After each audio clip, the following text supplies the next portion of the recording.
Hello kids. So we are back in our science lecture. Yes, we were learning about different properties of water. So now let us move further with some other properties of water. In the previous lecture we have seen about floating and sinking and also about soluble and insoluble impurities which are present in our water. So now let us see other properties of water. Okay. So, in addition to our insoluble properties, which we have seen in our previous lecture, we can say that insoluble properties or insoluble impurities can be removed from water by the following processes. Yes, so we were talking that there are some soluble impurities and there are some insoluble impurities which are present. Okay, so now first we are going to talk about our insoluble impurities.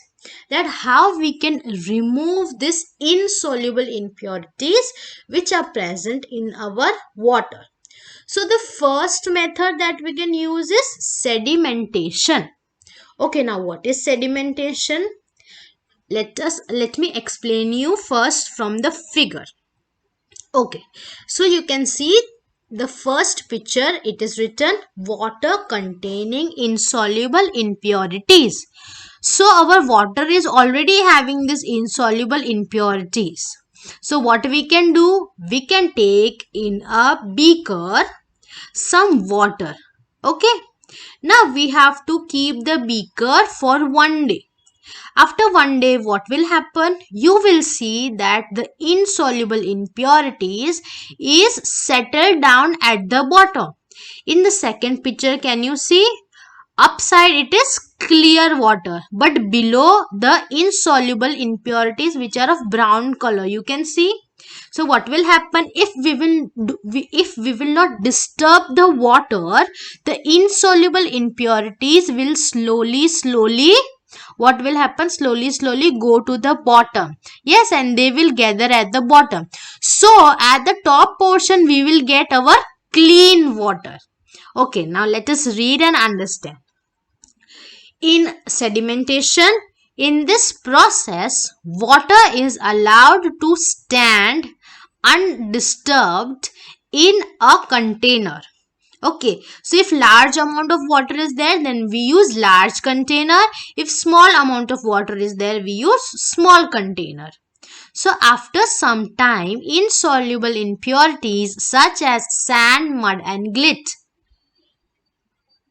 they will suspended in water settles down as a layer. So these are all the insoluble impurities. So they will settle down at the bottom of the container and they will form a layer. So this layer of insoluble impurities is known as sediment. The whole process is known as sedimentation. But that insoluble substances which form a layer, so that layer is known as sediment. Okay, now moving further, sedimentation is a very slow process and can take very long. Yes, so if we are talking about a small 100 ml container, but when there is large amount of water, what will happen? It will take a long time. Therefore, sometimes we add certain substances to make the process of sedimentation faster.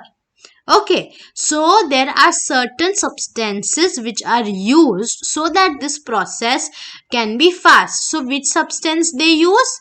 Alum is one such substance. So alum is a chemical which is used to make the process of sedimentation fast. Okay, in this picture you can see that slowly the substances, insoluble substances, how they settle down. Yes, and they form a layer. Okay. Now, a small amount of alum is added into the water. Alum particles get attracted attracted to the suspended impurities, thus making them heavier, and so they settle down at the bottom of the beaker. So now, for example, they have shown us a picture that they have put alum into the water. So with the help of the alum, the particles, insoluble particles, are attracted by the alum and they will settle down fast at the bottom. So this process is called loading. So whenever we use a chemical for sedimentation, this process is known as loading. Okay, so we have seen the process of sedimentation, we have seen what is a sediment, and we have seen about the process of loading. Okay, now moving further, there is one more method by which we can separate our clear water and insoluble compound. So it is known as decantation. It is known as decantation. So decantation is done after the process of sedimentation. Once the process of sedimentation is over, we will do the process of decantation. Okay, now let us see what we do in this. After sedimentation, sediments collect at the bottom of the container. Yes, we have seen that insoluble solid, they will gather at the bottom of the container. Now what will happen? We can then pour out clear water carefully without disturbing the sediments. This process is called decantation. Yes, so you can see in the picture that the undissolved solid, which is the insoluble solid, it is at the bottom. But above it, it is the clear water. Yes, so slowly we can take out the clear water in another container. Yes, so we will get clear water separated and insoluble solid also separated. Many times some sediments also get poured out while decantation. Therefore, filtration is better process to remove insoluble impurities. Yes, so this decantation process is not very accurate because while doing this, some insoluble solids can come in our clear water. So another which method they use? We use filtration. So children, this filtration method we will see in our next lecture. Okay, bye bye.